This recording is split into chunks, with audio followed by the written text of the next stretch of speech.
Cette vidéo est sponsorisée par NordVPN. 2025, c'est l'année où la météo deviendra enfin fiable. C'est la grosse actualité du jour, puisque dans cette vidéo, on parle de l'actualité scientifique. Donc on parlera de à quel point elle devient 97% plus fiable que les modèles actuels.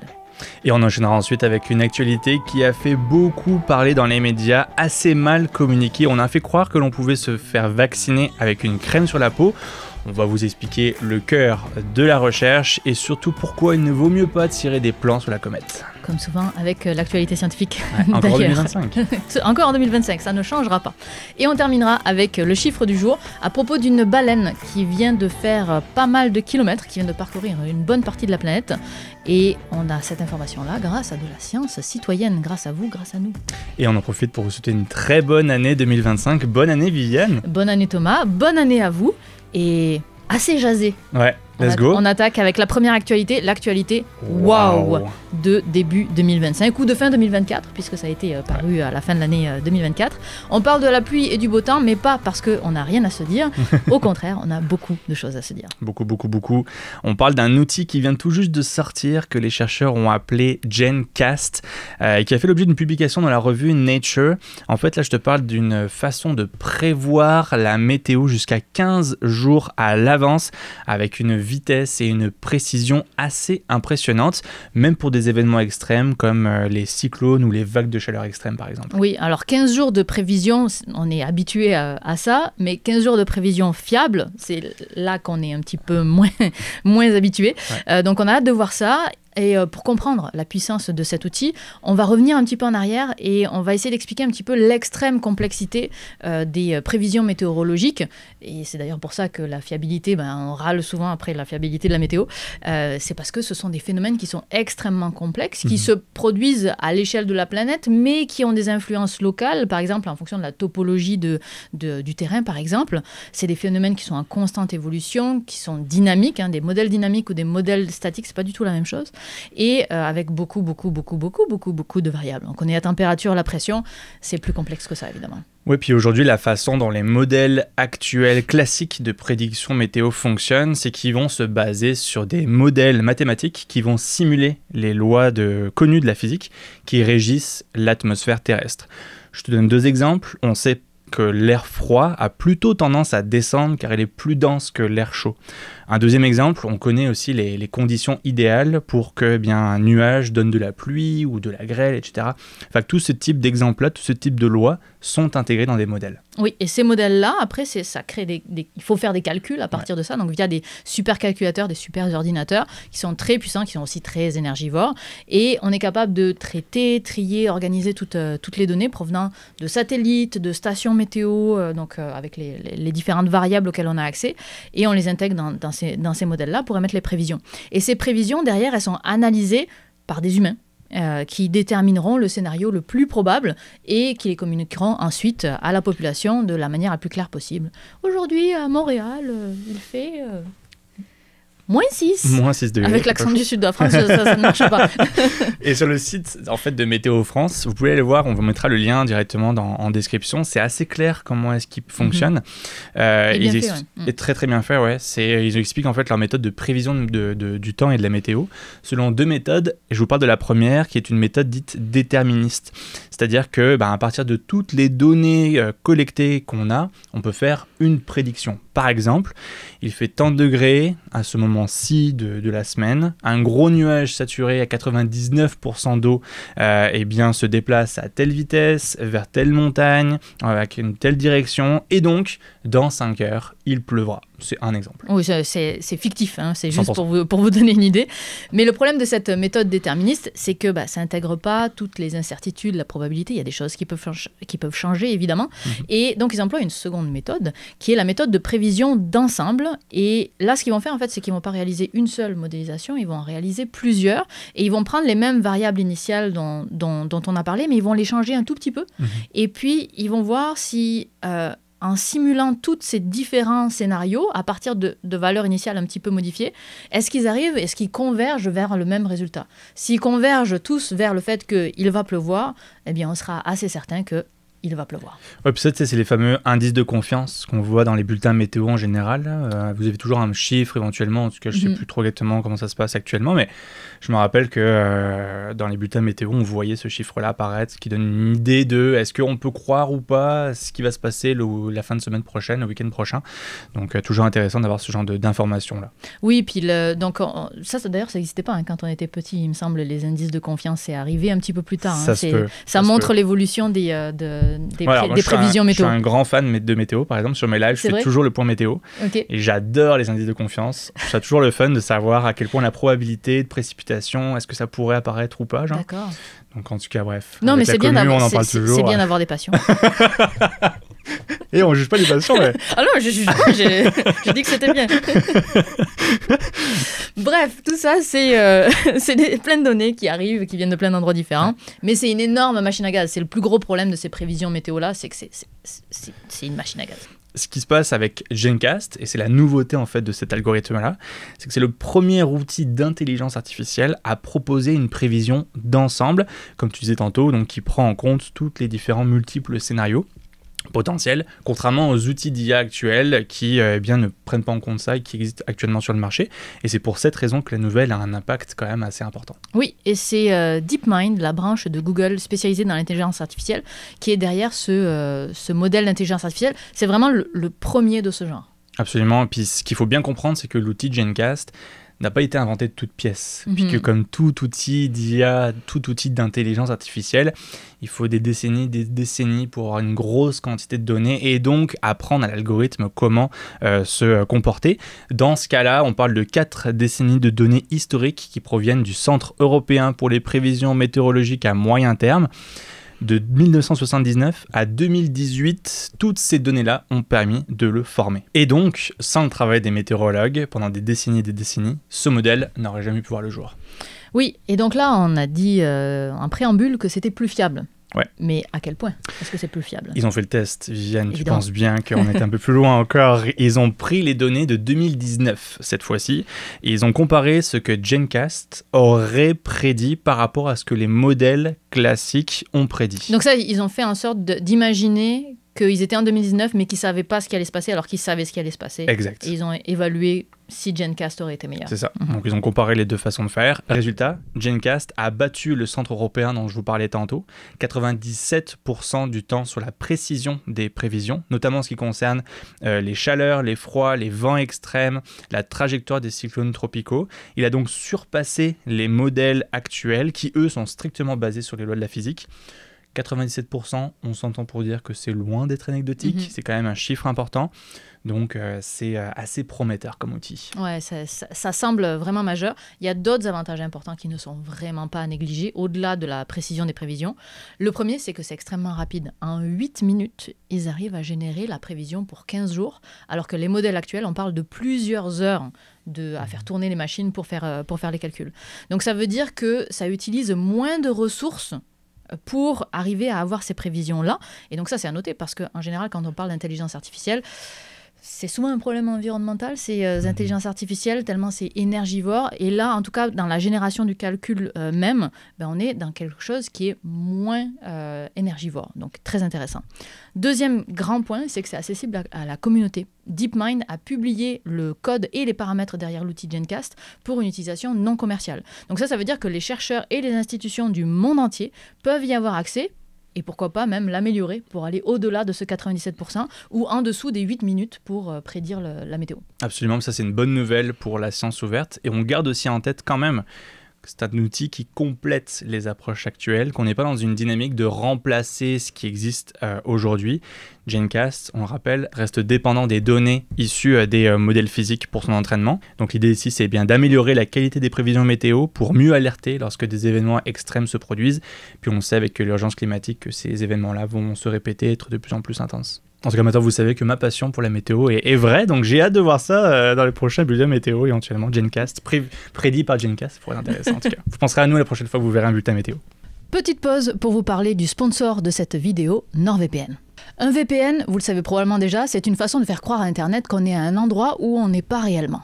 Personnellement, je m'en suis servi pendant les Jeux Olympiques, quand j'étais au Québec et que je voulais suivre une équipe française avec les commentaires français. Donc là, on est obligé de passer par la télé française.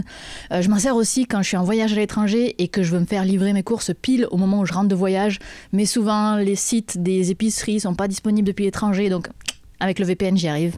Ou encore, évidemment, pour accéder à des films ou des séries qui ne sont pas disponibles dans le pays où je suis à ce moment-là. Ça, c'est la façon dont moi j'utilise NordVPN, mais je sais que beaucoup de personnes sont plutôt intéressées par les fonctions de sécurité, donc notamment le chiffrement des données, particulièrement quand on est sur un réseau public, ou alors le fait qu'ils ont une protection anti-menace pour bloquer les sites malveillants qui font du phishing, ou pour stopper les trackers web qui collectent nos données à des fins commerciales.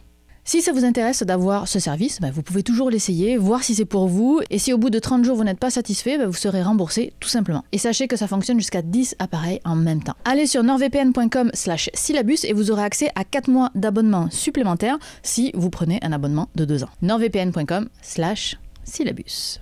Allez, on retourne aux news. Aujourd'hui, on inaugure une nouvelle section dans cette vidéo, une section un petit peu quiz. Ça va être rapide, on vous invite à participer aussi dans les commentaires. Et ce quiz, Thomas ne sait pas la question, ne connaît pas la question que je vais lui poser, et lui aussi il va participer. Donc, la question du jour. Je me concentre. Tu te concentres. En juin 2020, on a un rorqual à bosse qui est venu à Varennes, donc pas loin de Montréal, juste à côté, et qui était probablement égaré à cause d'une collision avec un bateau. Et on sait que ces mammifères marins communiquent avec leurs congénères via des sons sous l'eau. Ouais. À ton avis, ce rorqual-là, qui était au niveau de Montréal, s'il avait essayé de communiquer avec ses congénères, où est-ce que le congénère le plus éloigné aurait pu se trouver pour l'entendre ? Donc tu veux savoir la distance maximale que le son pourrait voyager, pourrait être entendu par le rorqual à bosse. Ou la baleine à bosse, c'est un autre nom de ce mammifère-là. Je te laisse noter ta réponse. Parfait. On vous laisse noter votre réponse en commentaire si vous voulez jouer avec nous. Et on vous donnera, je vous donnerai, parce que lui, il ne le sait pas, la réponse à la fin de la vidéo. Donc tu peux mettre une distance en kilomètres. Okay. Tu peux mettre une ville. Si jamais tu penses que c'est à une distance de ville. Ah ouais, mais je connais pas les distances entre les villes, par exemple. Ça va être compliqué. Je suis très mauvais à ça. Choisis la métrique qui te convient. Ok. On est à Montréal. Je vais aller au feeling. Jusqu'où est-ce que c'est entendu ? Et je t'expliquerai après mon raisonnement, ok ? D'accord. C'est bon. On enchaîne maintenant avec la deuxième actualité avant de connaître la réponse pour cette baleine. Une actualité, c'est cool, mais on ne s'emballe pas. Une actualité qui a fâché Thomas. On change complètement de sujet, là, pour le coup. Ouais. On parlait de vaccins qui peuvent se donner sous forme de crème. Explique-nous. Ce qui m'a agacé, c'est pas tant l'actualité scientifique en tant que telle, parce qu'elle est très prometteuse, on vous en parle dans quelques secondes. C'est plutôt le traitement médiatique qui a été fait autour de cette actualité-là. Il y a eu beaucoup d'articles qui ont titré sur le fait qu'on pouvait administrer des vaccins sous forme de crème, donc sans aiguille, donc une autre façon de pouvoir avoir un vaccin. Ça, c'est exagéré. Pas mal exagéré, je te dirais, c'est le cas de le dire. Je te donne le contexte. 2 publications qui ont été faites dans la revue Nature la mi-décembre, la même semaine. Et les 2, en fait, suggèrent que la peau serait capable de produire ses propres anticorps. Donc là, ce qu'il faut comprendre, c'est que c'est incroyable, ça, comme nouvelle. Parce que d'habitude, dans notre compréhension du système immunitaire, c'est dans le sang que ça se passe. C'est là que les anticorps sont produits. Donc, si la peau est capable de créer ses propres anticorps, c'est une information absolument majeure. Absolument. Et c'est ça qui m'embête. Pourquoi ? Parce que dans la recherche biomédicale, le résultat, en général, va être obtenu sur des modèles de souris. Et jusqu'à preuve du contraire, on l'a déjà dit dans nos précédentes émissions, nous ne sommes pas des souris. Non. Nous sommes des humains. Donc, l'extrapolation à l'humain, qui est un mot... J'essaye de faire la souris, mais... Ouais. Passion, souris, Viviane. Chacun sa passion. Donc, l'extrapolation à un humain ne peut pas être faite, en tout cas, pas tout de suite. On n'est vraiment pas du tout rendu là. Ok, donc on va interdire l'extrapolation à l'humain qui a beaucoup été faite dans les médias, puis on va rester sur la souris. Ils ont quand même trouvé que la peau de la souris était capable de créer des anticorps. Et c'est ça qui est super fascinant, vraiment fascinant dans cette étude. Un groupe de recherche du National Institute of Allergy and Infectious Diseases aux États-Unis a réalisé une expérience assez simple au demeurant. Ils ont frotté la tête de souris avec un petit coton-tige imbibé d'une solution contenant des bactéries au doux nom de Staphylococcus epidermidis. C'est une bactérie généralement retrouvée inoffensive et retrouvée sur la peau de la plupart d'entre nous, mais absente sur la peau des souris. Ce qui montre d'ailleurs la différence entre les souris et les humains. Soit dit en passant. Donc, les souris devaient réagir parce que comme elles n'ont pas l'habitude de cette bactérie, donc forcément, elles devraient avoir une réaction. Et bingo, c'est ça qu'ils ont mesuré. Elles ont eu une réaction parce que leur taux d'anticorps spécifique de cette bactérie a augmenté et a persisté pendant quelques semaines. Et aussi, c'est carrément la peau, ça c'est fou, qui a généré la réponse immunitaire, notamment avec la formation de structures immunitaires spécialisées qui attirent les lymphocytes B, entre autres, pour produire des anticorps. C'est ça, et là on bouscule vraiment tous les paradigmes en immunologie, c'est ça qui est complètement fou. Les chercheurs pensent de plus en plus que non seulement la peau est une barrière physique dont on connaît les fonctions, mais en plus de ça, elle aurait aussi un rôle dans l'immunité, une sorte de mécanisme préventif. Avant même que le micro-organisme pénètre dans notre corps, la peau aurait cette fonction-là, une action dans l'immunité. Ouais. Ça, c'est vraiment fou. C'est la première étude qui montre ça sur la peau des souris, donc, qui produirait des anticorps. Maintenant, deuxième étude, et c'est là que la notion de vaccin arrive, et c'est là que tu deviens encore plus rouge. Encore plus rouge, vraiment, ça se voit. Là, je suis très, très rouge en ce moment. Si on se rappelle un peu comment est-ce que le vaccin, avant d'aborder justement cette notion-là de crème, comment est-ce que le vaccin fonctionne, en fait, c'est qu'on va prendre le virus, ou du moins le pathogène, par exemple la varicelle ou la rougeole, et on s'intéresse non pas en fait à tout le virus, mais plutôt en fait à une partie du virus qui, elle, vient déclencher la réponse de notre système immunitaire. Ça, c'est ce qu'on appelle l'antigène. Et une fois qu'on a identifié cette section-là, cet antigène-là, on va garder une forme modifiée et inoffensive de l'antigène.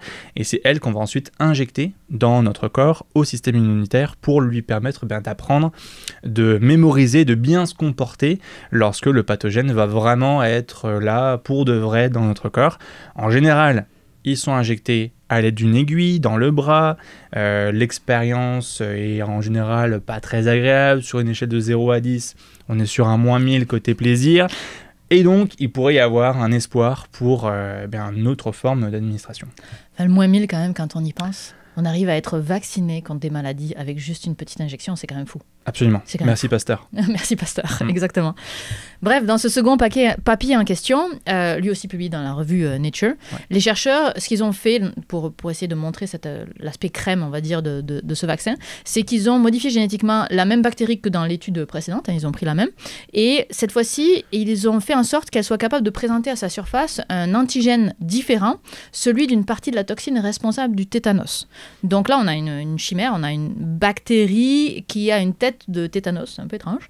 Ouais. Et donc c'est la même logique que celle du vaccin, c'est qu'on présente la partie de la toxine qui fait réagir le système immunitaire, mais on ne l'injecte pas, là on la met juste sur la peau. Exactement, puis en faisant la même expérience que tout à l'heure avec le fameux contour-tige sur la tête des souris, ils ont observé une réponse immunitaire non seulement dans la circulation sanguine des souris, ce qui a permis de protéger les animaux contre la maladie mortelle, mais également dans les muqueuses nasales des souris. Ouais, donc une exposition à la peau a créé une réponse immunitaire beaucoup plus globale chez la souris. Ouais. Et donc l'idée future d'une étude comme celle-là, ce serait d'ajouter cette bactérie modifiée dans des crèmes et de l'appliquer à la peau des souris pour s'en servir de vaccin. Ça, c'est la projection. Exact. Donc, moins coûteux, plus facile à administrer, plus facile à distribuer. C'est en tout cas les avantages que les chercheurs mettent en avant dans l'étude. Par contre, on est encore très, très, très, très loin. Qui nous dit qu'on aura la même réaction immunitaire chez l'homme ? Aucune donnée le montre dans l'étude, parce qu'on est encore une fois chez la souris. Est-ce que c'est une méthode sûre ? Effet secondaire ? On n'en a absolument aucune idée. Comme tout médicament, ça va prendre des années et des années avant de retrouver ça, voire des décennies avant de retrouver ça en pharmacie. Donc on est loin de l'idée de se badigeonner le corps d'une crème vaccinale. Loin de là. C'est quand même très cool, mais on s'emballe pas. Ça reste quand même très intéressant, mais on ne fait pas de fausses promesses, comme on a pu voir dans les médias. Ce qui est souvent le problème. Malheureusement. On finit avec la dernière actualité du jour, avec un chiffre clé, 13 000. 13 000 km, c'est la distance record parcouru par une baleine à bosse de la Colombie à la Tanzanie. C'est l'équivalent de la distance entre Montréal et la ville du Cap en Afrique du Sud, pour donner un petit peu une idée de ce 13 000 km, donc c'est pas la porte à côté. Oui, ça fait grand. Ça fait grand. Alors comment est-ce qu'on sait qu'elle a parcouru tous ces kilomètres? Eh bien c'est grâce à vous ou à nous, enfin pas à moi, parce que moi j'ai pas participé, non, voilà. Mais peut-être à vous. Et c'est en fait grâce aux gens qui photographient les baleines, parce que sur le site happywhale.com, vous pouvez soumettre vos photos de la queue des baleines, parce que la queue des baleines est très caractéristique de chaque individu, c'est un peu leur empreinte digitale, c'est leur empreinte queuale. Je ne sais pas. Pas sûr. Je ne pense pas que ce soit le bon mot. Et ils ont un logiciel de détection, de reconnaissance faciale qui a été modifié pour reconnaître les queues de chaque individu de baleine. Et c'est comme ça, avec différentes photos, qu'ils ont pu voir que cet individu de baleine avait fait ce grand voyage. Parce que les baleines n'ont pas forcément de puce. Hein, donc c'est vraiment juste grâce aux photos. Et cette baleine a surpris la communauté scientifique parce que ce sont des animaux qui ont tendance à rester dans le même bassin océanique.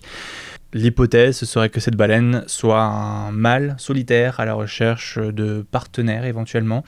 C'est une hypothèse, on ne sait pas. Peut-être qu'il voulait juste avoir un petit road trip à travers le monde, pourquoi pas, mais en tout cas une des hypothèses amenées par la communauté. Oui, puis on vous en parle parce que c'est un résultat qui est issu de la science citoyenne, puis on aime bien les résultats issus de science citoyenne. Donc si vous êtes amateur de photographier les queues de baleines, écoutez, prenez vos photos et allez sur le site, vous allez voir de quelle baleine il s'agit et puis peut-être retracer sur la carte. Il y a une carte qui est interactive qui se met à jour. Vous pouvez suivre votre baleine que vous avez rencontrée à Tadoussac et voir où est-ce qu'elle est rendue 3 mois plus tard. Très très cool. On adore ce genre de science-là. C'est assez fun. On arrive à la réponse. Ouh là là. Et ma question quiz était justement sur les baleines et de savoir quelle était la distance que son son pouvait parcourir. Alors j'aimerais, en commentaire, dites-nous si vous avez eu la bonne réponse. Comment est-ce que tu dis ? Alors, mon raisonnement était le suivant. Quand tu as parlé de baleines et de son, j'ai tout de suite une référence au Monde de Nemo qui est arrivé. Ok. Quand Dory tente de parler le baleine, je ne sais pas si vous avez la ref dans le chat, dans les commentaires, dites-nous. Dory essaie en fait de communiquer avec une baleine au loin. Je ne sais pas si c'est exactement une baleine, en tout cas un mammifère marin imposant, et ils essaient de communiquer. Il y a une certaine distance qui est pas vraiment cette réponse-là. J'ai mis un petit facteur x10 avec ma réponse-là. Donc moi, je suis allé avec mes connaissances très minimes en biologie marine et en acoustique. Et avec Nemo. Je suis allé sur un 1250 km. Est-ce qu'on est vraiment très loin de la réponse ? Est-ce qu'on sort du Québec, ne serait-ce qu'avec 1250 km ? Je pense qu'on atteint le cap. On atteint le cap. Montréal, le Cap, Afrique du Sud. Ah non, 13 000. Non, facteur en moins. Non. Pardon. Donc rien du tout. Donc, je t'avais dit, on atteint Percé peut-être. Percé peut-être, ouais, ça se peut. Peut-être, faudrait vérifier. On mettra une carte et on verra si on a raison ou pas. Figure-toi qu'on l'aurait entendu depuis la France. Depuis la France ? À peu près, parce que c'est pas au mètre près. On est à 6400 km. Ok. 6400 km, c'est énorme. Donc elles peuvent se faire entendre de très loin. Jesus Christ, 6400 km. Eh ben, dites-nous si vous étiez proche de la réponse ou pas du tout, mais... Impressionnant. C'est impressionnant. Très impressionnant. Comme quoi, l'eau porte beaucoup plus le son que l'air, c'est avéré. On espère que cette édition vous a plu. N'hésitez pas à nous donner vos commentaires, ça nous intéresse vraiment particulièrement. On essaie d'améliorer cette émission à chaque fois. N'hésitez pas à nous soutenir également. Cette émission dépend en grande partie de vous. Et on vous laisse avec 3 choses à aller voir. Déjà, la dernière vidéo de Syllabus qui parle de pourquoi nous ne sommes pas capables de tourner notre cou autant que les chouettes qui, elles, peuvent faire quasiment un tour complet. Si vous n'avez pas encore eu l'occasion de la voir, la dernière émission d'actualité scientifique où on parlait de régime alimentaire, de chiens mouillés et de polluants éternels. Oui, et puis 3 matins par semaine, vous venez voir les lives d'actualité de Thomas sur sa chaîne Twitch qui s'appelle Science à la carte. Absolument. Merci Viviane. Merci à vous. On vous remercie et on vous demande, est-ce qu'on se retrouve le mois prochain ? Répondez-nous en commentaire. Bye. Bye bye.